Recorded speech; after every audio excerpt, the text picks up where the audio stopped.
안녕하세요. 사연에 빠지다의 DJ 민영입니다. 오늘 사연자님은 남편보다 나은 시아버지 덕분에 큰 감동을 받아 인생이 송두리째 바뀌어버렸다는데요. 과연 어떤 사연인지 들어보시겠습니다.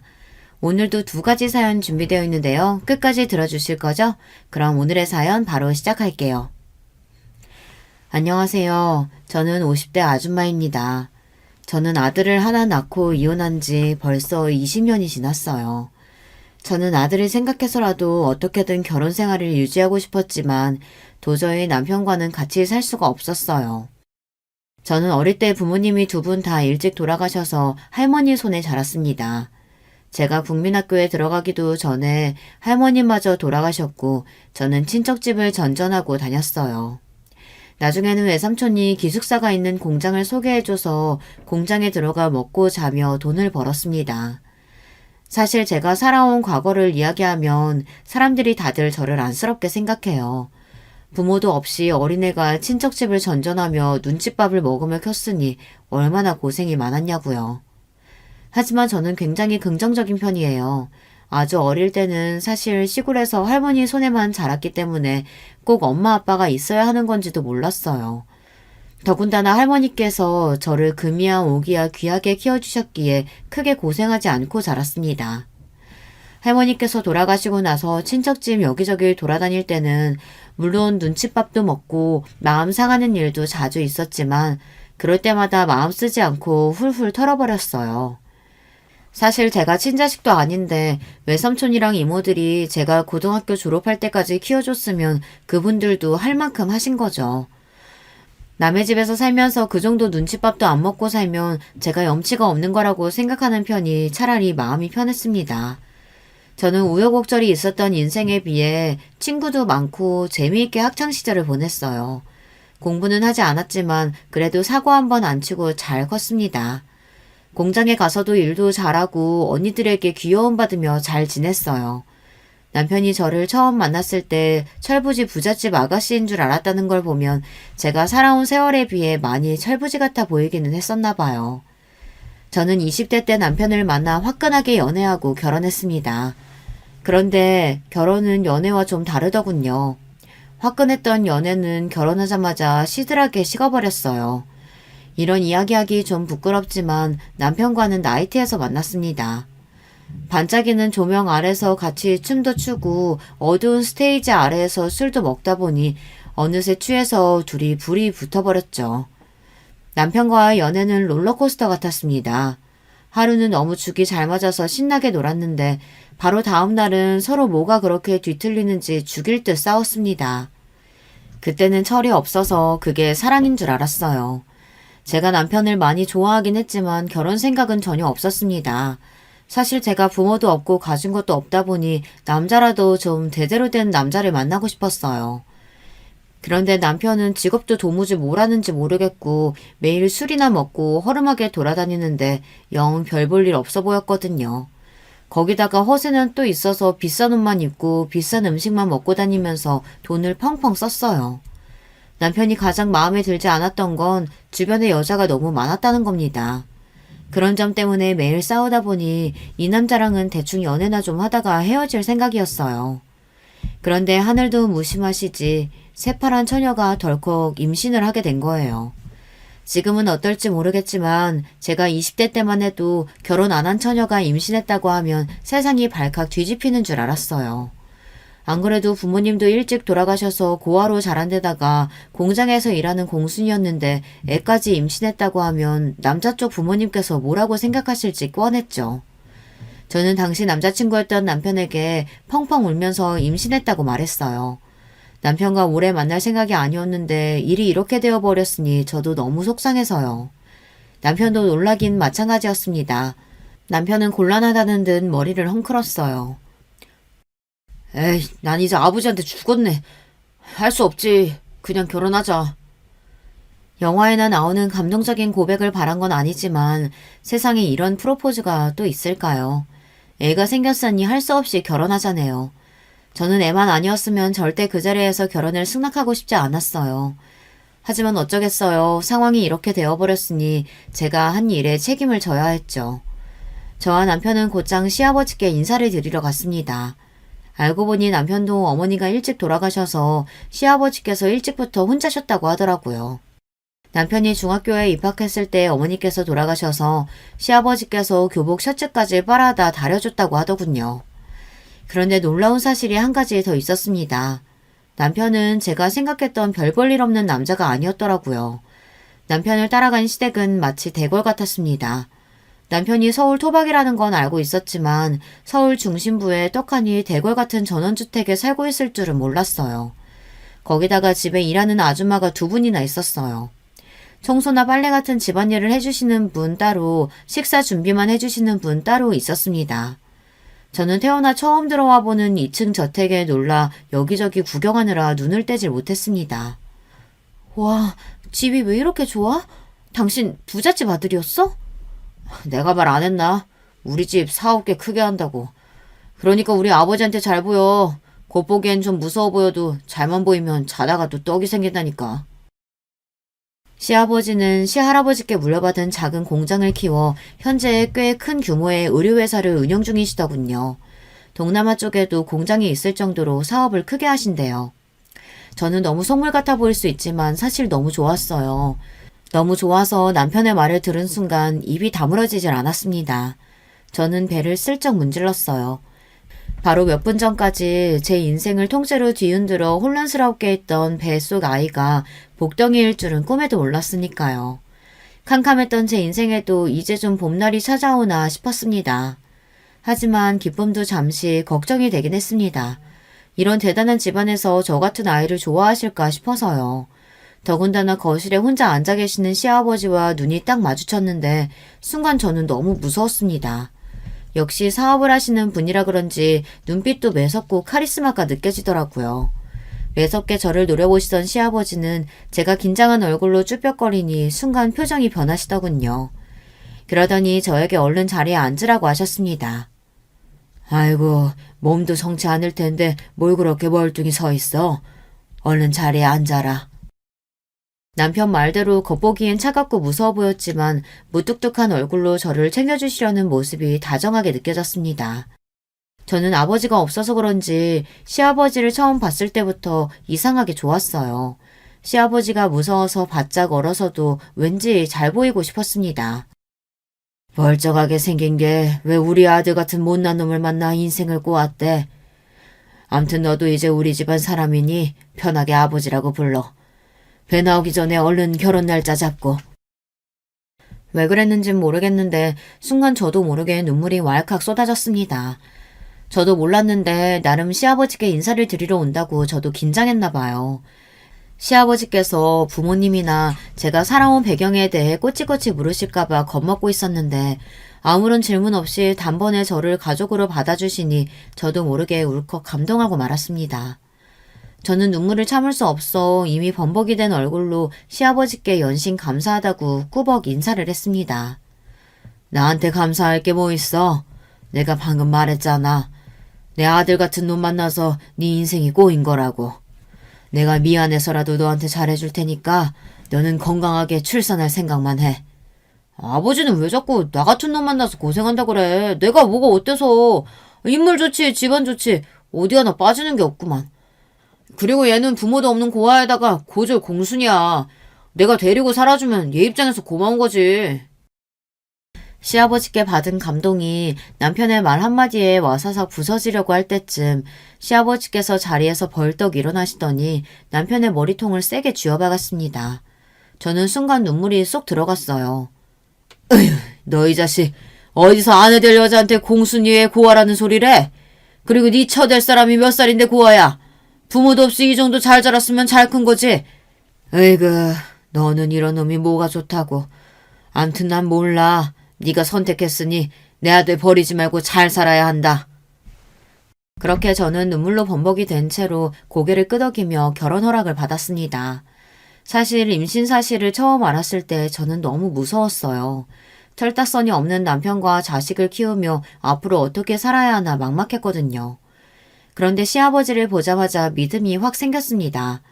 시아버지 곁에 있으면서 살다 보면 큰 걱정 없이 살아갈 수 있겠다. 든든했어요. 그런데 시아버지는 돈복은 있어도 아무래도 자식복은 없는 것 같아요. 남편뿐이 아니라 다른 자식들도 영 부실했거든요.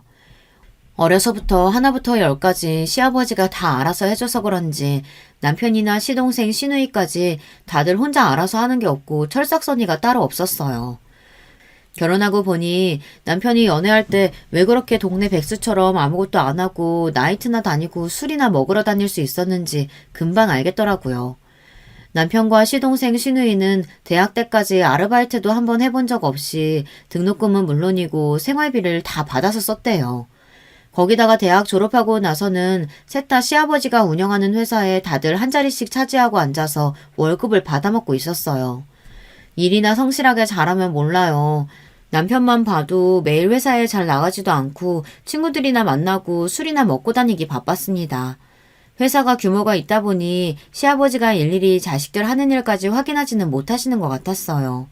아무래도 대표 자식들이다 보니 함께 일하는 직원들도 남편이나 시동생, 시누이 눈치를 보느라 위에 보고하지도 않은 것 같았죠. 제가 결혼해서 시댁에 들어갈 때 시동생과 시누이는 아직 결혼하지 않아 둘 다 처녀 총각이었어요. 당시에 둘 다 20대였는데 하는 일 없이 매달 꼬박꼬박 월급이 들어오니 아주 편하게 살고 있었습니다. 정말 아무것도 안 하고 매일 놀러 다니기 바빴어요. 그래서 그런지 시동생과 시누이도 남편과 별반 다르지 않았어요. 철도 없고 생각도 없었습니다. 하루는 이런 일이 있었어요. 저는 결혼 전까지 한 번도 집에서 쉬어본 적이 없어서 임신하고 나서 입덧을 하느라 집에 몇 개월 누워 있었다고 너무 좀이 쑤셨죠. 슬슬 입덧이 끝나고 배가 나오기 시작하자 몸이 무거운데도 저는 알아서 할 일을 찾아서 했습니다. 집에 일을 도와주시는 이모님이 오시더라도 집이 워낙 넓다 보니 은근 챙겨야 할 일이 많았거든요. 그런데 시누이와 시동생이 제가 알아서 집안일을 하는 게 어느새 익숙해졌는지 언젠가부터는 아예 저를 대놓고 부려먹으려고 하더라고요. 그날도 시누이가 외출하려고 준비를 하더니만 제 방에 들어오면서 노크도 안 하고 벌컥 문을 열고 들어왔어요. 언니, 내가 세탁 맡기라고 한 블라우스 안 찾아왔어요? 아, 나 그거 오늘 입고 나가야 하는데 안 찾아오면 어떡해요? 같은 집에 사는 식구니 제가 외출하거나 장을 보러 갈 때 한 번씩 시누이 세탁물을 세탁소에 맡겨주고는 했습니다. 물론 도와줄 수는 있지만 그게 제 일은 아니에요. 그런데 시누이는 아무래도 제 일로 착각하고 있는 것 같더군요. 아가씨, 내가 블라우스를 맡겨줬으면 찾는 건 당연히 아가씨가 해야죠. 아가씨 세탁물을 왜 내가 찾아와요? 어머, 언니 너무 웃긴다. 그런 일이야 당연히 집에서 놓는 사람이 하는 거지. 제가 왜 해요? 얄미운 표정을 하고 말하는데 너무 재수없었어요. 어쩜 같은 말을 해도 저렇게 기분 나쁘게 하는지 정말 모르겠습니다. 아가씨도 아무것도 안 하고 집에서 놀잖아요. 아가씨 일은 아가씨가 알아서 해요. 언니가 몇 개월 우리 집에서 편하게 살더니만 이제는 아예 주제 파악이 안 되나 보네? 나는 엄연히 직업이 있고 월급 받는 사람이지만 언니는 집에서 놀면서 우리 아버지한테 생활비 받아서 쓰잖아요. 그러면 당연히 세탁소 가는 건 언니가 할 일이죠. 시누이의 말에 저는 기가 막혀 순간 말문이 막혔습니다. 내가 언니라고 불러주니까 자기가 무슨 진짜 언니라도 되는 줄 아나. 주제도 안 되는 게 애부터 가지고 밀고 들어왔으면서 어디서 윗사람 흉내를 내. 아예 대놓고 사람을 무시하는데 저도 너무 화가 나서 한마디 하려던 참이었습니다. 그런데 그때 시아버지께서 방문을 벌컥 열고 들어오셨어요. 너 이게 지금 무슨 소리야? 어디 버릇없이 새언니한테 말을 그따위로 해. 내가 너 그렇게 가르쳤어? 시아버지는 남편에게 하듯이 시누이에게도 언성을 높여 화를 냈습니다. 그러자 시누이도 눈을 부라리며 시아버지에게 대들었어요. 아빠, 왜 내 이야기는 안 들어보고 화부터 내? 이 여자가 집에서 하는 일도 없으면서 내 블라우스 안 찾아놨다잖아. 뭐? 이 여자? 네가 아주 정신이 나갔구나. 도대체 자식이라는 것들이 하나같이 제대로 정신 박힌 놈이 없으니 아휴 내가 속이 탄다 타. 너 앞으로 한 번만 더 새언니한테 그따위로 하면 회사에서 네 자리부터 빼버릴 테니까 그런 줄 알아. 시아버지의 불효령에 그제야 눈을 번쩍인 시누이는 바로 꼬리를 내리며 깨갱했습니다. 아버지, 내가 새언니랑 친해지려고 장난 좀 친 거 가지고 왜 그래. 언니 미안해요. 블라우스는 내가 찾아올 테니까 신경 쓰지 말아요. 시누이는 대충 미안하다고 둘러대더니만 애써 웃음을 지으며 방을 나갔습니다. 저는 너무 황당해서 웃음도 나오질 않았어요. 그런데 그때 시아버지께서 미안한 얼굴을 하시고는 저에게 사과를 했습니다. 세아가 미안하다. 애들 엄마가 일찍 세상을 떠나서 내가 애들이 안쓰러운 마음에 오냐오냐 키웠더니만 애들이 하나같이 다 저 모양이다. 나이만 먹고 철이라고는 없는 저 녀석들 사람 구실이라도 하고 살라고 다 회사에 붙들어는 놨는데 하나같이 일할 생각은 안 하고 놀러만 다니니 내 속이 말이 아니다. 어쩔 줄 몰라 하는 표정으로 저에게 사과하시는데 저는 그런 시아버지가 안쓰러웠습니다. 시아버지의 마음도 이해되지 않는 건 아니에요. 일찍이 아내를 잃고 혼자 자식 셋을 키우셨으니 혼자 얼마나 힘드셨겠어요. 시아버지는 많은 연세에도 회사를 위해 밤낮 가리지 않고 주말까지 집안 공장을 다니시며 열심히 하세요. 제가 시댁에서 같이 살다 보니 시아버지의 스케줄을 웬만하면 다 알고 있었는데 젊은 저도 시아버지처럼은 못 살 것 같았어요. 어김없이 새벽이면 5시에 일어나셔서 동네 산책을 한 바퀴 돌고 집에 들어오셔서 신문을 보시며 아침을 드시고 7시면 어김없이 출근을 하셨죠. 그리고 항상 저녁 8시나 돼야 집에 돌아오셨습니다. 아버지는 자식들이 당신만큼은 아니더라도 비슷하게라도 해주기를 바라셨지만 자식 중 누구 하나 시아버지를 따르는 자식이 없었어요. 다들 한 집에 살면서도 시아버지를 피해 다니기 바빴습니다. 저는 그런 시아버지가 마음에 걸려 항상 저녁 8시에 저녁을 준비했어요. 집에 식사 준비를 거들어 주시는 이모님이 계셨지만 하루에 한 끼 정도는 제가 챙겨드리고 싶어서요. 시아버지는 배울 점이 많을 뿐이라 저도 시아버지와의 저녁 시간을 기대하고 있었습니다. 당시에 저는 하루 종일 혼자 집에서 애만 보느라 지쳐있을 때라 저에게는 시아버지와의 대화가 유일하게 위로가 되고는 했거든요. 특히나 제가 말하지 않아도 제 속을 꿰뚫어보고 계신 것 같았어요. 늦은 시간 집에 오셔서도 식사를 하는 내내 저에게 하루 있었던 일을 묻고 불편한 일은 없는지 안부를 묻고는 하셨죠. 집에서 애랑 둘만 지내기 적적할 텐데 일하고 싶으면 공장으로 출근해. 공장 직원한테 이야기해서 자리 하나 내어주라고 할 테니까. 시아버지는 연세도 많으신 분이 젊은 사람들의 마음을 잘 아시는 것 같았어요. 제가 혼자 집에서 아들을 키우느라 육아 우울증처럼 힘든 시기를 겪고 있을 때였는데 시아버지께서 때마침 저에게 일해볼 생각이 없느냐 제안을 해주셨습니다.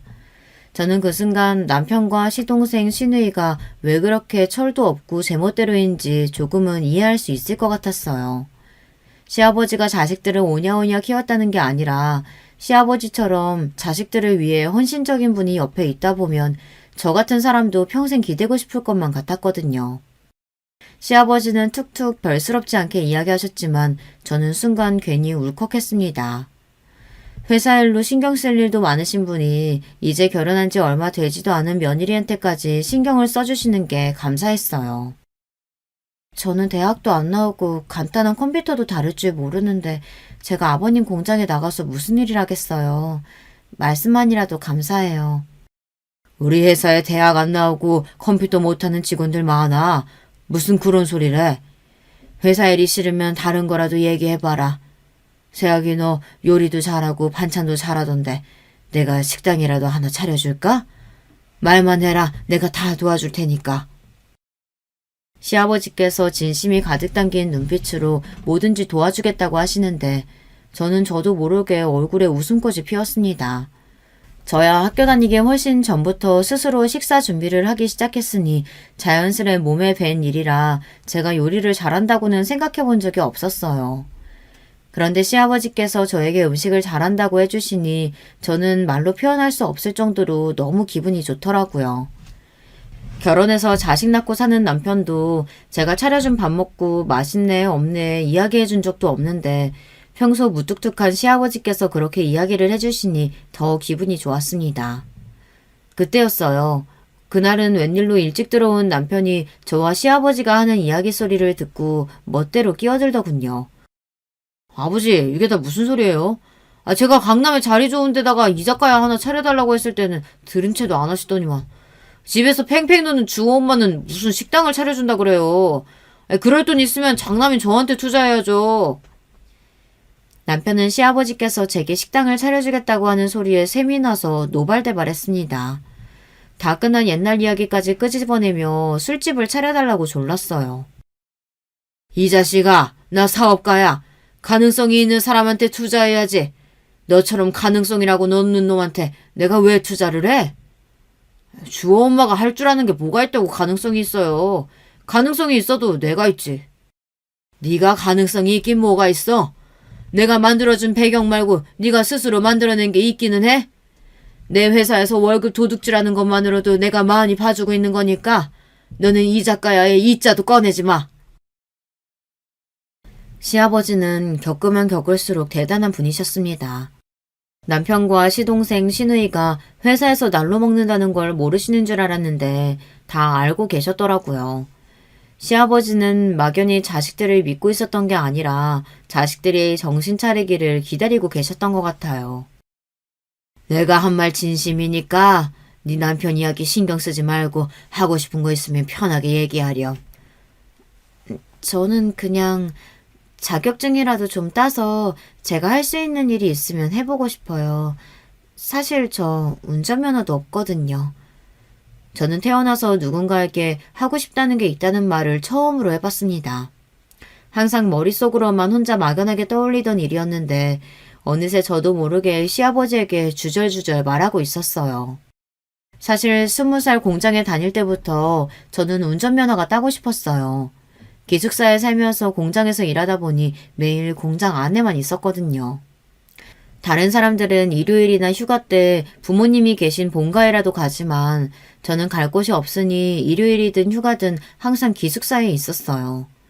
그럴 때 든 생각이 운전이라도 할 줄 알면 혼자 여기저기 여행이라도 다닐 텐데 싶더라고요. 그래, 운전면허 좋지. 면허만 있어도 애 데리고 여기저기 다닐 수 있으니까. 그리고 너는 어릴 때부터 하고 싶었던 거 없었어? 꿈 같은 거 말이다. 시아버지의 말에 어릴 때 기억을 끄집어내보니 저는 간호사가 되고 싶었습니다. 어릴 때 할머니가 병원에 입원한 적이 있었는데 그때 제가 자주 병원에 가면 저를 볼 때마다 놀아주고 돌봐줬던 간호사 선생님이 있었어요. 어린 마음에 그분이 너무 예쁘고 멋있게 보였거든요. 저는 매일 저녁 시아버지와 저녁을 같이 먹다 보니 어느새 시아버지가 편해져서 시아버지에게 이런저런 이야기를 했어요. 시아버지도 제 이야기에 항상 귀 기울여 들어주셨습니다. 그러다 보니 저는 운전면허 이야기도 하고 간호사 선생님 이야기도 했어요. 그러자 시아버지께서 저더러 다짜고짜 보모부터 구하라고 했습니다. 보모 구해지는 대로 주호는 보모한테 맡기고 운전면허부터 따. 그리고 나이가 있어서 간호사가 되긴 힘들지만 간호조무사나 요양보호사 자격증 같은 건 딸 수 있을 거야. 내가 비서한테 당장 학원 알아보라고 할 테니까 등록하고 다녀봐. 에이, 애엄마가 애 두고 어디를 나가요. 말씀만이라도 항상 감사해요. 성공하는 사람들은 다 이유가 있습니다. 시아버지의 추진력은 정말 대단해요. 제가 지나가는 말로 한 것도 시아버지는 허투루 듣지 않으셨습니다. 인생은 100세 시대인데 애 낳고 나이 좀 들었다고 못하는 일이 어디 있냐입니다. 지금이라도 준비해서 뭐든지 해보라고 하셨어요.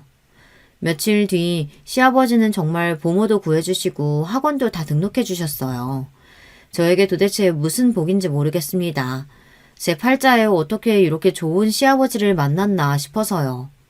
저는 시아버지 덕분에 결혼하고 아들을 키우는 동안 너무 행복했어요. 아버님 덕에 운전면허도 따고 간호조무사 자격증에 요양보호사 자격증까지 땄습니다. 거기다가 면허가 나오자마자 차까지 사주시고 연수까지 직접 해주셨습니다. 제가 겁이 많아 운전하면서 허둥거리는데도 자상하게 잘 가르쳐 주셨어요. 정말 친아버지처럼요. 그때도 시동생이 셈을 부려서 민망했습니다. 시아버지가 저에게 사주신 차가 평소 시동생이 갖고 싶다고 노래를 불렀던 차더라고요. 시동생은 저에게 연신 자기 차랑 바꾸자고 했었는데 시아버지께서 안 된다고 했습니다. 제가 아직 초보라 사고가 날 수도 있으니 무조건 튼튼한 차를 타고 다녀야 한다고요. 사람은 환경에 적응하는 동물이라더니 저도 어느새 시아버지에게 적응해서 언젠가부터 저도 모르게 시아버지에게 투정도 부리고 하소연도 하게 됐어요. 제가 머리가 나빠서 그런지 운전 실력이 너무 안 늘어요. 아버님이 차까지 사주셨는데 저 이러다 장롱면허 되면 어떡해요? 네가 머리가 나쁘긴 뭐가 나빠. 간호조무사에 요양보호사 자격증까지 다 한 번에 붙었는데 애 낳고 공부하기가 어디 쉬운 일이니? 운전은 해볼수록 느는 거니까 보모한테 주워 맡기고 혼자 여기저기 매일 차 끌고 다녀봐. 금방 늘 거야. 시아버지는 언제나 저를 지지하고 응원해 주셨어요. 심지어 저에게 힘든 일이 생겼을 때도 누구보다 저를 위로해 주셨습니다. 어느 날 제가 차를 끌고 동네 마트에 다녀오다가 접촉사고가 난 적이 있어요. 초보 운전인데다가 처음 겪는 사고에 너무 당황해서 어쩔 줄 몰라 하고 있었습니다. 더군다나 상대방 운전자가 젊은 남자였는데 자꾸만 저에게 소리를 질렀어요. 아줌마! 운전을 못하면 버스를 타든지 걸어 다녀야지. 아, 왜 차를 끌고 나와서 다른 사람한테 폐를 끼쳐? 덩치도 크고 우락부락하게 생긴 사람이 소리를 지르는데 저도 너무 무서웠습니다. 저는 급한 마음에 남편에게 전화했어요. 그런데 제 사고 이야기를 듣고도 남편은 태평하기만 했습니다. 아버지가 차 좀 사줬다고 맨날 신나서 끌고 다닌다 했더니만 결국은 사고를 치는구나. 그러게 실력도 안 되면서 왜 자꾸 차를 끌고 나가서 여기저기 민폐를 만들고 다녀. 그리고 사고 났으면 보험회사에 전화해야지. 왜 나한테 전화를 해? 모르는 남자한테 받은 서름에 속상해서 남편에게 연락을 한 건데 남편은 모르는 남자와 똑같은 소리를 해댔습니다. 사고 이야기는 제대로 듣지도 않고 저더러 왜 괜히 차를 끌고 나가 민폐를 부리냐입니다. 저는 아무리 봐도 제 잘못으로 난 사고는 아닌 것 같은데 다들 저에게 잘못했다고 하니 정말 제 잘못 같았습니다. 저는 바로 보험사에 전화했어요. 그리고 잠시 뒤 믿기지 않는 일이 벌어졌습니다. 보험사와 함께 시아버지가 도착했어요. 시아버지께서 들어주신 보험이다 보니 제 사고가 등록되자마자 시아버지 비서에게 연락이 갔나 봐요. 이야기를 듣고 제가 걱정되셨던 시아버지는 곧바로 달려오셨습니다. 시아버지는 저를 보자마자 다친 곳은 없냐고 물어보시고 비서에게 바로 사고 수습을 시켰어요. 저는 그대로 시아버지 차를 타고 집으로 돌아왔습니다. 저는 남편과 모르는 남자 때문에 상처받았던 마음이 단숨에 치료되는 것 같았습니다.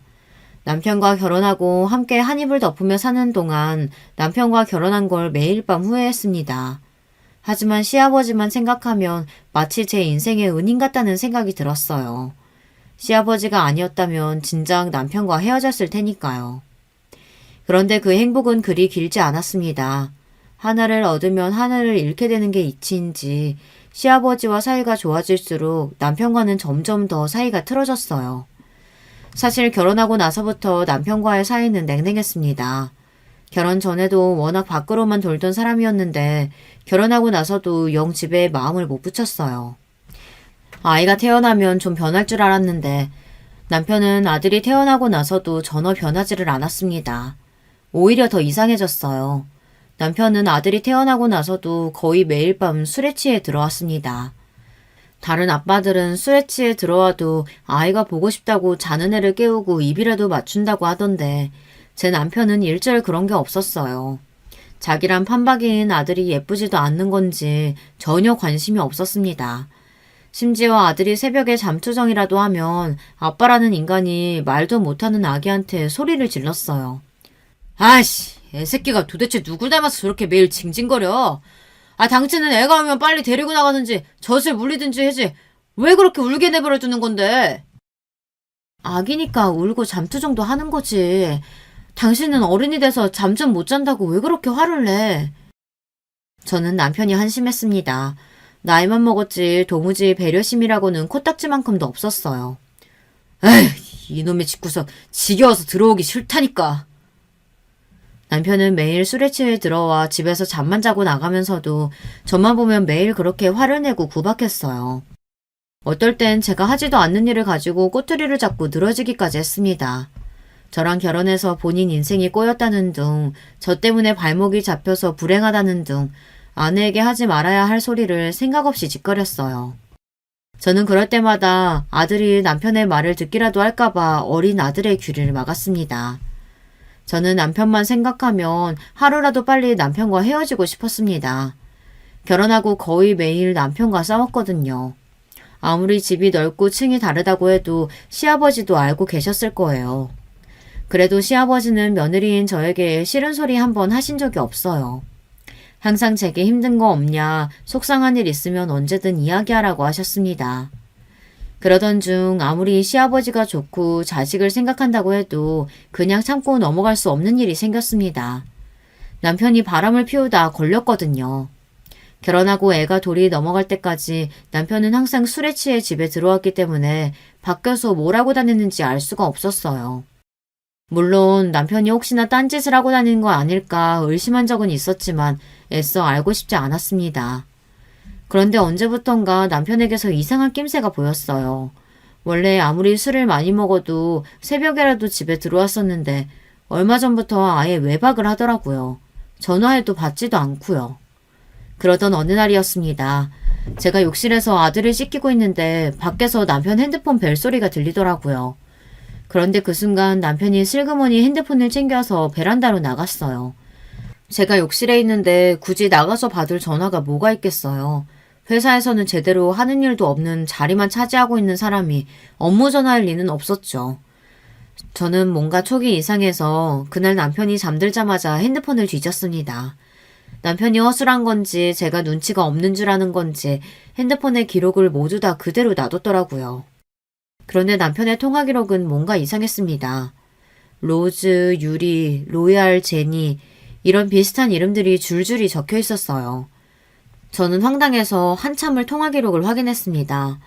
아무리 봐도 이상해서 저는 곧바로 남편 핸드폰에 적힌 번호들을 다 제 핸드폰에 따로 저장했습니다. 그리고 다음날 바로 남편 핸드폰에 저장되어 있던 번호로 전화를 돌렸어요. 그런데 차라리 전화하지 말 걸 그랬어요. 몰랐으면 이렇게까지 마음이 아프지는 않았을 테니까요. 글쎄 남편 핸드폰에 저장된 여자들은 모두 다 술집 여자들이었어요. 그 여자들은 단순히 술집에서 일하는 종업원이 아니라 모두 다 제 남편과 여보 자기 하는 사이더라고요. 남편은 애인이 한 명도 아니고 술집마다 하나씩 있었어요. 그 순간 저는 모든 게 다 후회됐습니다. 제가 지금까지 뭘 기대하며 산 건지 모르겠더라고요. 남편이 저나 아들에게 관심도 없고 항상 밖으로만 돌아도 정도는 지킬 줄 아는 사람이라고 믿고 싶었어요. 제가 가장 존경하는 시아버지의 아들이니까요. 하지만 남편은 제가 생각하는 것보다 훨씬 더 개차반이었습니다. 저질도 이런 저질이 없었어요. 저는 그날 밤 남편이 들어올 때까지 벼르고 있었습니다. 남편과 단판 지으려고요. 그런데 남편은 그날까지도 술에 잔뜩 취해서 집에 들어왔어요. 남편은 아주 뻔뻔하기 짝이 없었습니다. 제가 남편 핸드폰에 저장된 술집년들이랑 다 통화했다고 말을 했는데도 남편은 그게 뭘 어쨌다고 이러는 거냐며 오히려 되묻더군요.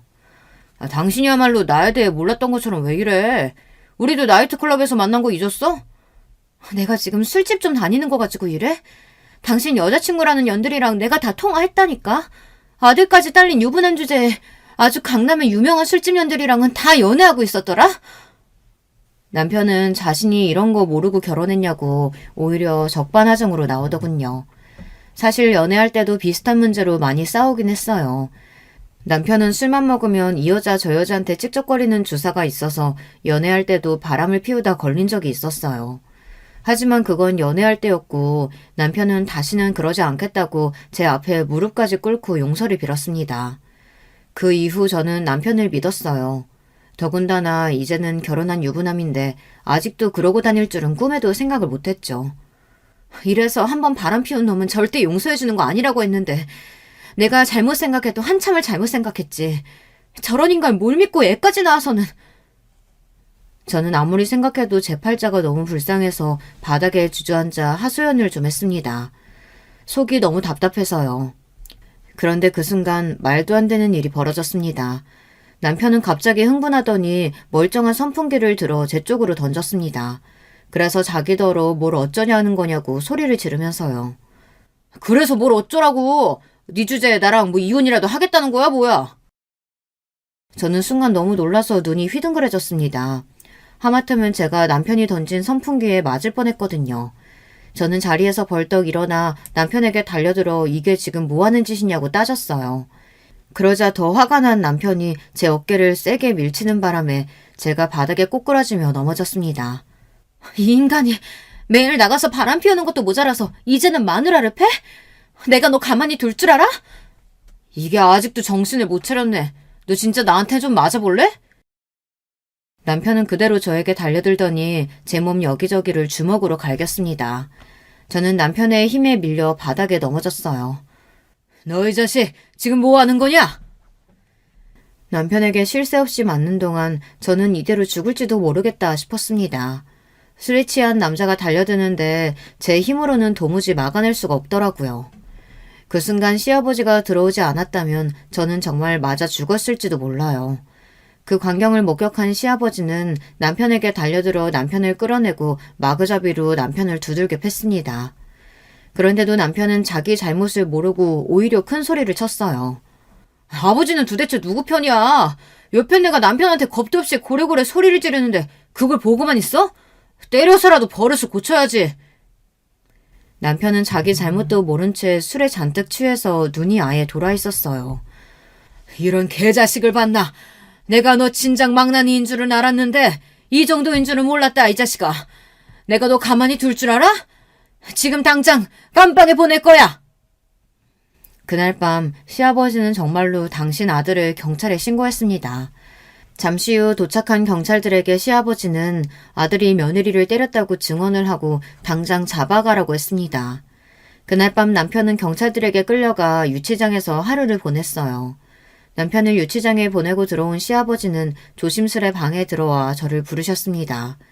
그러고는 거실로 내려온 제 앞에 무릎을 꿇고 앉으셨어요. 미안하다, 애미야. 내가 도무지 널 볼 낯이 없다. 시아버지의 행동에 저는 놀라 어쩔 줄을 몰랐습니다. 얼른 일어나시라고 시아버지를 일으켜 세웠어요. 그런데도 시아버지는 바닥에 주저앉은 채 일어날 생각을 안 하셨어요. 아버님 왜 이러세요? 아버님이 이러시면 저 마음 약해져서 안 돼요. 저 그 인간이랑은 더는 못 살아요. 아버님이 이러셔도 이혼할 거예요. 저는 남편이 선풍기를 저에게 던진 순간 이대로 살 수 없다 굳게 마음먹었습니다. 아무리 이 집에 살고 싶어도 저런 개 같은 인간이랑은 더는 하루도 살 수 없었어요. 나, 애미 너 이혼 못하게 하려는 거 아니야. 정말 너한테 너무 미안해서 그래. 내가 지금까지 네가 너무 아까워서 내 아들놈이 개자식인 걸 알고도 이혼하라는 소리를 못했었다. 근데 이제 나도 더는 안 되겠다. 너를 위해서라도 내가 놔줄 테니 이혼해라. 시아버지는 바닥에 무릎을 꿇은 채로 남편을 대신해 제게 사과를 하시고는 이혼을 하라고 하셨어요. 저는 그 순간 어째서인지 눈물이 펑펑 쏟아졌습니다. 지난 제 결혼 생활을 생각하면 남편 때문에 힘들고 끔찍한 순간도 많았지만 사실 시아버지와 좋았던 기억도 많아요. 저를 낳아주신 진짜 아버지는 기억도 나질 않아서 잘은 모르지만 시아버지와 있다 보면 진짜 내 아버지 같다 느낄 때가 많았거든요. 하지만 시아버지와 제가 아무리 사이가 좋아도 며느리와 시아버지로 만난 사이다 보니 제가 남편과 이혼하게 되며 모든 관계가 정리됐습니다. 이혼마저 시아버지 덕분에 깔끔하게 끝났어요. 시아버지는 저에게 위자료와 양육권 모두를 주기로 하셨습니다. 아들과 편하게 지내라고 서울의 아파트 한 채와 위자료를 100억이나 주셨어요. 때문에 남편이랑 시동생 시누이는 노발대발 난리를 쳤어요. 저에게 왜 100억이나 주냐고요. 저는 그렇게 30이 간 넘은 나이에 아들을 데리고 이혼했습니다. 사실 제가 워낙 배운 것도 없고 경력도 없다 보니 이혼하고 어떻게 살아야 하나 막막했었는데 그래도 시아버지께서 위자료를 주신 100억 덕분에 아이 키우는 데는 불편한 것 없이 편하게 살았어요. 더군다나 혼자 애를 키우며 살다 보니 시아버지 덕분에 딴 운전면허와 자격증들도 아주 잘 썼습니다. 거기다가 시아버지에게 정말 감사한 게 매달 양육비를 제외하고도 제 아들 통장으로 100만 원씩이나 따로 송금을 해주셨습니다. 처음 아들 통장으로 100만 원이 들어왔을 때 저는 놀라서 시아버지에게 바로 전화했어요. 오랜만에 통화에 시아버지에게 묻고 싶은 것도 많고 건강은 좀 어떠신지 안부도 묻고 싶었지만 더는 그럴 사이가 아니라는 생각이 드니 괜히 무뚝뚝하게 왜 주호 통장으로 돈을 보냈냐고 물었습니다. 그러다 시아버지께서 하신 말씀에 저는 또 울컥하고 말았어요. 내가 내 손주한테 용돈 좀 주고 싶어서 그렇지. 그 돈은 내 손자한테 주는 돈이니 엄마인 네가 알아서 해라. 시아버지는 여전하셨습니다. 무뚝뚝하지만 정이 깃든 목소리로 할 말만 하시고 전화를 끊으셨어요. 저는 시아버지와 통화하고 나서 얼마나 한참을 울었는지 몰라요. 이제는 아무 사이도 아닌 사이였지만 마치 친정아버지와 통화라도 한 것처럼 마음이 울컥했습니다. 이상하게 시아버지는 항상 제 편인 것만 같은 느낌이 들었어요. 저는 이혼하고 아들과 단 둘이 되었지만 그래도 마음 한구석에는 시아버지에 대한 좋은 기억을 가지고 살며 힘든 일이 있을 때마다 그 추억을 꺼내보며 제 결혼 생활이 아주 최악은 아니었다라며 스스로를 위로했습니다. 여자 혼자 아들을 키우다 보면 별의별 일이 다 있었는데 그래도 그럴 때마다 그 방법이 꽤 효과가 있었어요. 그렇게 시간이 흘러 저는 훌쩍 나이가 들었습니다. 아들도 성인이 됐습니다. 아들이 군대에 가기 전 할아버지에게 인사를 드리고 싶다고 해서 제가 시아버지에게 연락을 하려던 참이었어요. 사실 남편과는 이혼하고 나서 따로 만난 적이 한 번도 없어요. 그나마 아들과는 한 달에 한 번 만나기는 하는데 저는 남편 얼굴은 다신 보고 싶지 않아 아들만 보냈습니다. 하지만 시아버지에게만은 자주 안부 전화를 하기는 했어요. 자식이 셋이나 있어도 아버지한테 신경 쓰는 자식이라고는 하나도 없으니 시아버지가 염려돼서 연락을 안 할 수가 없더라고요. 하지만 시아버지와 따로 얼굴을 보고 만난 적은 많지 않았어요. 아들이 학교에 입학하거나 졸업할 때만 간간히 한 번씩 뵙고는 했습니다. 그런데 아들이 군대에 가기 전 시아버지를 뵙고 온 뒤 이상한 문자가 저에게 왔습니다. 혜미야, 이제 주호가 진짜 어른이 됐구나. 오늘로써 이 돈이 내가 우리 주한테 주는 마지막 돈이다. 혜미야, 너한테는 정말 많이 미안했다. 저는 이게 무슨 소리인가 싶어 한참을 문자를 바라봤습니다. 그런데 잠시 뒤 모르는 번호로 전화가 왔어요. 전화를 받으니 시아버지의 담당 세무사였습니다. 시아버지께서 제 아들에게 재산을 30억이나 상속하셨다면서 필요한 서류가 있으니 준비하라고 했습니다. 서류가 확인되는 대로 바로 통장으로 30억이 들어갈 거라고요. 저는 너무 놀라서 그게 도대체 무슨 소리냐고 몇 번이나 물었어요. 그런데 세무사는 시아버지께서 유언장을 정리하며 부탁하신 내용이니 바로 서류부터 준비하라고 했습니다. 저는 아무래도 이상해서 곧바로 시아버지에게 전화를 걸었습니다. 30억은 또 뭐고 유언장은 뭔가 해서요. 그런데 더 불안하게 시아버지께서 계속 전화를 받지 않았어요. 저는 아무래도 안 되겠다 싶어 곧장 시아버지 댁으로 달려갔습니다. 오랜만에 도착한 시댁은 어쩐지 달라져 있었어요. 언제나 위험있고 대걸 같았던 집이 어쩐지 쓸쓸하고 초라하게만 보였어요. 마치 사람이라고는 아무도 살지 않는 것처럼 보였습니다. 저는 순간 이상한 느낌이 들어 초인종을 급하게 눌렀습니다. 그런데 안에서는 아무런 기척도 느껴지질 않았어요. 저는 불안감에 대문을 마구 두드리려는데 그 순간 문이 삐그덕 소리를 내더니 열렸습니다. 문이 열려 있었나 봐요. 저는 생각할 틈도 없이 곧장 대문을 열고 들어가 넓은 정원을 가로질러 현관 비밀번호를 눌렀습니다. 시아버지 집 현관 비밀번호는 언제나 돌아가신 시어머니의 생신이었습니다. 달칵 현관문이 열리자마자 저는 집 안으로 들어갔어요. 그런데 그 순간 저는 충격적인 현장을 마주하고 말았습니다. 바로 시아버지께서 천장에 줄을 매달고 바로 밑 작은 의자에 앉아 계셨어요. 저는 놀라서 시아버지에게 달려갔습니다. 아버님, 지금 뭐 하시는 거예요? 아버님이 죽기는 왜 죽어요? 저는 너무 화가 나고 속상해서 시아버지에게 매달린 채 눈물이 왈칵 쏟아졌습니다. 이 상황이 믿기지 않아서요. 혜미야, 나도 정말 죽고 싶었는데 마지막 순간까지 발이 떨어지질 않더라. 분명 네가 주호한테 30억 상속했다는 소리 들으면 놀라서 찾아올 텐데 나의 못난 마지막 모습을 네가 본다고 생각하니 마음이 너무 아파서 발을 뗄 수가 없었어. 시아버지는 세상을 등지려던 마지막 순간까지도 제 걱정을 하느라 마지막 끈을 놓지 못하셨답니다. 저는 진심으로 다행이라고 생각했어요. 제가 시아버지를 먼저 발견해서요. 잘했어요, 아버님. 정말 잘했어요. 제 생각해서라도 절대 나쁜 생각하시면 안 돼요. 저는 펑펑 눈물을 쏟으며 시아버지를 와락 껴안았습니다. 그날 이후 저에게는 많은 일이 있었어요. 정말로 30억이 통장으로 들어왔습니다. 시아버지의 돈이 저에게 들어왔으니 전남편과 시동생, 시누이들은 난리가 났습니다. 평소 시아버지에겐 관심도 없던 인간들이 그 사실을 알자마자 시아버지를 찾아왔더라고요. 아버지 미쳤어? 드디어 노망이라도 난 거야? 이혼해서 남남인데 그 여자가 뭐라고 그 여자한테 30억을 줘? 시누이는 들어오자마자 자기 아버지 얼굴도 제대로 보지 않고 소리부터 질러댔어요. 어머, 오랜만이네. 다들 잘 지냈어요? 저는 주방에서 나와 반갑게 인사했습니다. 제 등장에 전남편과 시누이, 시동생은 놀라 금방이라도 눈동자가 굴러떨어질 것 같았어요. 당신이 왜 여기 있어? 지금 내 집에서 뭐 하는 거야? 뭐 하긴, 당신도 알잖아.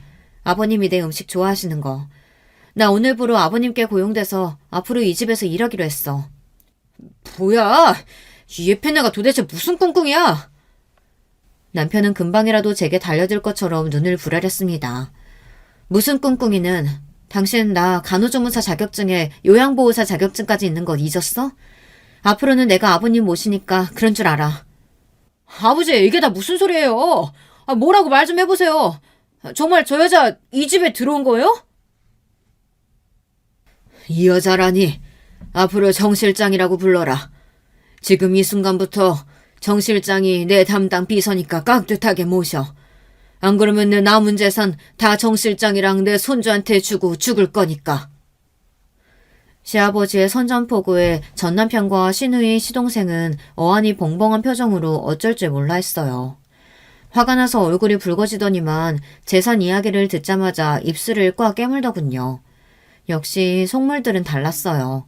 다들 시아버지가 물려주신 30억 때문에 제가 이 집에 들어왔다고 생각들을 하겠지만 절대 돈 때문에 제가 시아버지 곁에 있겠다 마음먹은 건 아니에요. 바로 얼마 전 세상을 등지려던 시아버지를 제가 말렸을 때 시아버지께서 제게 하신 이야기가 있었어요. 내가 이 나이까지 일만 하면서 악착같이 살았는데 글쎄 내가 우울증이란다. 제가 남편과 이혼하고 아들과 이 집을 나가고 나자 시아버지도 혼자가 되셨대요. 남편은 시아버지가 자신을 유치장에 넣었다는 걸 빌미로 화를 내며 시아버지께 술집을 차려달라고 난리를 쳤대요. 시아버지는 당연히 거절했고 그 핑계로 남편은 집을 나가더니 웬 술집 여자랑 살림을 차렸답니다. 그 여자랑도 얼마 살지 못하고 헤어졌지만 그때 이후로 회사 일에는 일절 신경도 안 쓰고 여전히 개처럼 산대요. 시동생과 시누이도 결혼해서 분가했답니다. 그 이후 20년 동안 시아버지는 이 큰 집에 내내 혼자 사신 거예요. 자식들은 한 번도 들여다보지 않고요. 시아버지는 집에 들어올 때마다 마음이 헛헛하고 힘들었지만 애써 꾹 참았대요. 힘들고 외로운 마음을 극복하기 위해 언제나처럼 일만 하시면서 바쁘게 사셨는데 어느 날 공황장애가 왔답니다. 혼자는 엘리베이터도 못 타고 비행기도 못 탈 정도로 힘들었었대요. 그래서 약을 한두 가지 먹었는데 언제부터는 잠도 못 자고 매일 혼자 뜬 눈으로 밤을 지새우셨답니다. 그러다가 우울증까지 걸리신 거예요. 자식 중 누구도 시아버지의 병을 모른답니다. 사실 저도 남편과 이혼하고 유일하게 마음이 쓰였던 게 바로 시아버지예요. 부모 없이 자란 저를 친자식처럼 보듬어 주시고 남편과 이혼 후에도 저를 아껴주셨으니까요. 시아버지와는 며느리와 시아버지 간의 관계를 떠나 인간 대 인간으로서의 정과 의리가 남아 있었습니다. 생판 남을 위해 보호사로 일하느니 시아버지가 돌아가실 때까지 곁에서 제가 힘이 되어드리고 도와드리는 게 저에게는 더 뜻깊은 일이 될 것 같았어요. 시아버지께서 저에게 해주신 것처럼요. 그래서 저는 아들이 제대할 때까지는 우선 이 집에 왔다 갔다 드나들면서 시아버지를 돌보기로 했습니다. 보호사이자 비서로서요. 전 시아버지와 함께 지낸 지 이제 1년이 좀 넘었습니다. 시아버지는 아직도 저에게 언제든 떠나고 싶으면 떠나도 된다고 하세요. 하지만 저는 아닙니다. 지금까지 주변 사람들의 시선이나 말 한마디에 항상 휘둘리며 살았지만 지금부터는 그러지 않을 거예요. 지금까지 저의 이야기를 들어주셔서 감사합니다. 매일 자식들 등살에 치이고 남편의 구박에도 오늘도 가정을 위해 참고 버티시는 유부님들, 우리 서로 힘내라고 위로하는 댓글 한마디씩 달아주시면 서로에게 큰 힘이 될 것 같습니다. 하루라도 자신을 위해 자신이 원하는 대로 살아보시길 바라겠습니다. 여러분, 두 번째 사연 시작하기 전에 좋아요, 구독 꾹 눌러주실 거죠? 그럼 두 번째 사연 바로 시작합니다. 안녕하세요. 저는 서울에 살고 있는 30대 여자입니다. 결혼한 이래 이렇게 큰일이 집안에 터지니 마음 추스르기 참 힘드네요. 집 문제에 너무 얽매여 있다 보니 징글징글하고 우리 집과 전혀 상관이 없는 제3자의 의견을 듣고 싶어 사연을 보내봐요. 개인적으로 저는 아주 잘한 대처라고 생각하지만 한편으론 세상 사람들은 그래도 저를 욕할 수도 있을까 싶어서 말이에요. 이 이야기의 모든 근원은 제가 아주 어렸을 때로부터 시작하게 됐어요. 저는 꽤 유복한 집의 외동딸로 태어나서 엄마 아빠와 친척 어른들 사랑을 많이 받고 자랐습니다. 사실 솔직히 말해보자면 이럴 만한 배경이 우리 집에 있긴 했어요. 우리 아빠는 사남매 중 차남이셨는데 장남인 큰아빠네 집에 아주 큰 사고가 있었거든요. 큰아빠네에는 저와 나이 차이가 좀 있는 친척 언니와 오빠가 있었어요. 친척 오빠는 저보다 2살 위고 그때 태어난 일가 친척 중 유일하게 남자아이라서 엄청나게 사랑을 받았어요. 워낙에 종민 오빠 자체가 착하기도 하고 누가 봐도 깎아놓은 밤처럼 맨들맨들하게 이쁘게 생겼었거든요. 그런데 그런 오빠에게, 그러니까 오빠가 초등학교 4학년이었을 무렵 그 일대가 다 뒤집어지는 사건이 일어났습니다. 저도 그 당시 TV로 봤던 것으론 익숙했지만 우리 가정 안에 이런 일이 일어날 거라고는 상상도 못했습니다. 당시 번번이 일어나던 범죄 중 하나였던 초등생 납치가 그때 일어나고 만 거예요. 그때 어른들이 통화하시던 내용으로 상황을 알게 됐습니다. 별일 없이 평범하게 흘러가던 어느 날 우리 엄마는 전화 한 통을 받자마자 이성을 잃고 넋이 나가 계셨거든요. 형님 그게 정말이에요? 종민이가 납치요? 세상에. 그러면서 엄마는 스르륵 소파에 미끄러지듯 걸터앉았고 당시 초등학생이었던 저는 귀가 밝은 통에 이 얘기를 듣고 얼른 뛰어나왔어요. 엄마, 그게 무슨 말이야? 종민 오빠가 왜? 오빠가 아니야. 엄마 잠깐 전화 좀 걸어야겠다. 그렇게 엄마는 바쁘게 아빠 회사로 전화를 걸어댔고 그날 그 정신없고 험악했던 집안의 분위기는 아직도 조금 기억이 나요. 큰 집에 있는 식구들은 물론이고 우리 엄마 아빠도 전화만 붙잡고 입술을 깨물고 손톱을 물어뜯고 제정신 아니셨거든요. 그때 아빠도 엄청 기겁을 하셔서는 손을 달달 떨어대셨던 게 생각이 나고요. 저 역시 불안한 마음을 갖고 잠을 내내 자기 힘들었어요.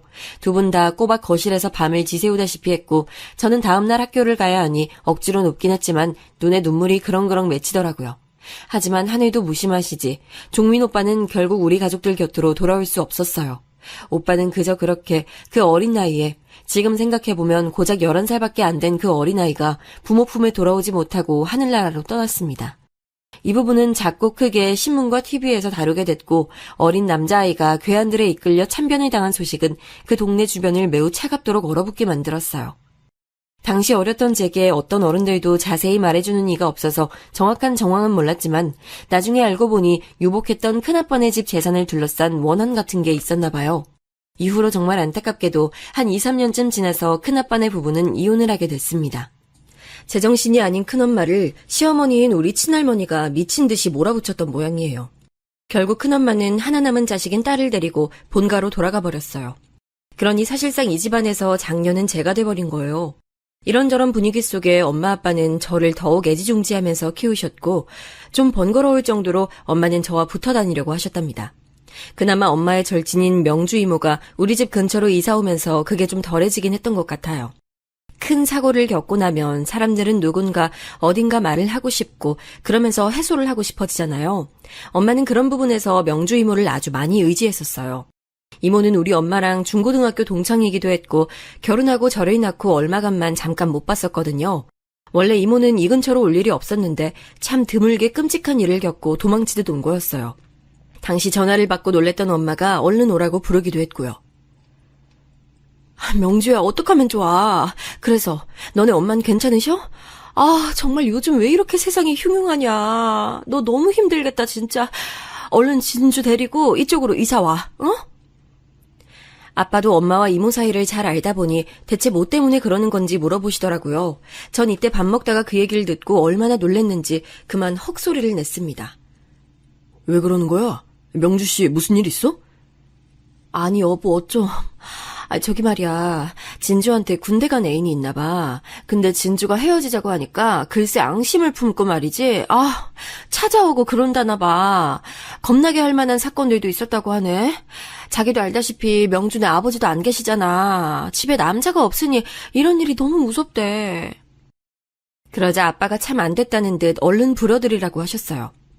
그거 참 큰일이네. 확실히 여자들끼리만 있으면 못 인다 할까 무섭기도 하지.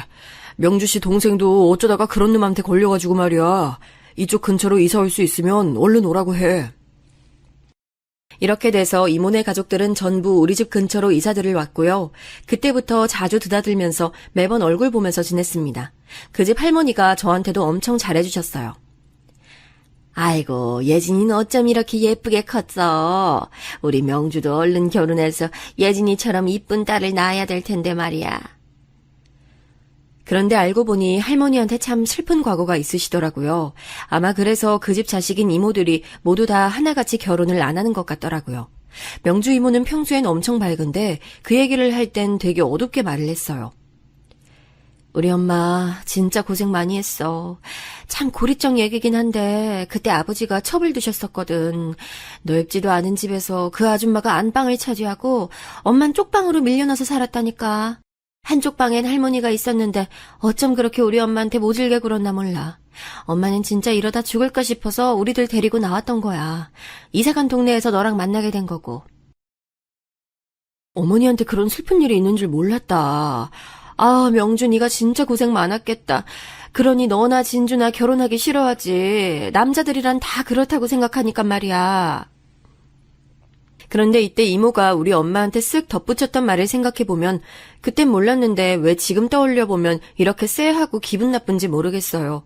생각해보면 그때라도 우리 엄마는 명주 이모와 인연을 끊었어야 했나 싶어요. 남자들이 다 그렇다고 생각하는 게 아니라 남자들은 실제로 다 그래. 정말이야. 세상에 믿을 남자 하나 없다 너. 예진 아빠도 너무 믿지 마. 남자들 다 똑같아. 결혼을 해도 안 해도 남자는 지나가는 여자 보면 딴 생각 드는 법이야. 어머 얘 좀 봐. 예진이 듣는다. 네가 뭔 말하고 싶은지는 알겠는데 우리 집까지 괜히 엮어서 그런 말 하지 마 이거사.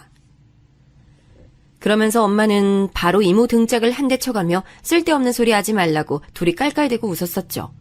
뭐 저런 농담을 하나 어린 제 눈에도 이상하게 느껴지긴 했지만 당시 마음이 뒤숭숭해서 허하다고 말하던 엄마 곁에 이모가 있어서 다행이다 싶었어요. 그리고 참 이상하게도 명주 이모는 몇몇 남자들을 만나는 것 같지만 결혼은 안 하더라고요. 이후로 저는 점점 그 동네에서 성장하고 대학을 가게 됐어요. 계획이 있어서 호주로 유학을 갔다가 다시 짧게 일본으로 유학도 다녀오는 등 바쁜 삶을 살았습니다.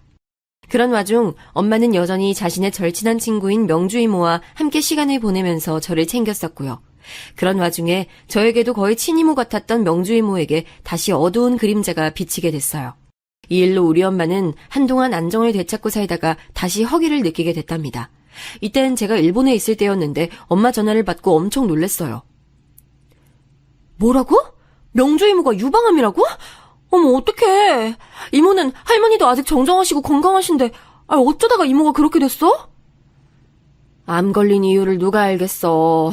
좌우지간 엄마 너무 속상하고 슬프다. 초기라고는 하는데 그래도 너무 가슴 아프네. 당분간 엄마가 계속 따라다니면서 봐주려고 해. 우리 엄마는 이렇게 마음 아파하면서 정말 지극정성으로 이모를 챙기고 도와줬어요. 나중에 제가 일본에서 한국에 들어갈 무렵 이모는 나아지셨고 몇 년 뒤 제가 결혼할 때에도 같이 건강하게 서서 축하를 해주실 수 있었습니다. 예진아, 꼬맹이였던 애가 언제 이렇게 커가지고 시집을 가냐. 아유, 나보다 네가 더 빨리 시집을 가네. 좋은 남자 있으면 소개 좀 시켜주라. 에이, 이모. 이제 아픈 거 다 나으니까 슬슬 연애도 해보고 싶은 거야? 좋아, 내가 좋은 남자분 알아볼게. 이모는 연애할 준비만 하고 있어. 이렇게 저도 너스레를 떨면서 얼굴색이 한결 좋아진 명주 이모를 위로하고 격려했습니다. 이후로 제 삶은 매우 바빴어요. 결혼하기 전에도 바빴지만 결혼하고 나니 해외 출장이 잦은 남편을 따라다니면서 임신 준비도 쉽지 않고 너무 정신없더라고요. 게다가 제가 결혼해서 집을 떠나게 되니 우리 엄마는 더더욱 허전하다고 하셨고 말이에요. 그런 와중 남편으로부터 갑작스러운 내용을 듣게 됐어요. 20대부터 해외를 오가면서 이런저런 생활들을 꿈꿔오긴 했지만 결혼 후에 이런 제안을 들으니 좀 고민이 됐어요. 여보, 5년 정도는 일본 쪽에 가 있어야 할 것 같아. 원래 일본 아니면 독일 쪽으로 얘기가 나왔는데 아무래도 나는 그나마 일본이 나을 것 같아서. 당신은 어떻게 생각해? 이렇게 갑자기 결정이 난 거야? 그전엔 해외로 나가게 되는 일은 없을 것 같다더니 너무 갑작스럽다. 어머니 아버님도 괜찮다고 하셔? 사실 이런 얘기를 우리가 양가 어른들을 생각하면서 한다고 해도 회사에서 결정을 내린 것이라 더 어쩔 수가 없었어요. 그래서 그렇게 급하게 주거지를 일본으로 옮겨가게 됐고 우리 엄마 아빠는 무척 아쉬워하셨어요. 일본에서 아기를 낳고 키우고 외국인으로 살아가는 몇 년간 정말 가슴에 사무칠 정도로 엄마가 보고 싶어지더라고요. 간간히 들어오고 나가면서 연락도 하고 엄마는 명주 이모랑 단둘이 여행으로 이쪽에 오기도 했어요.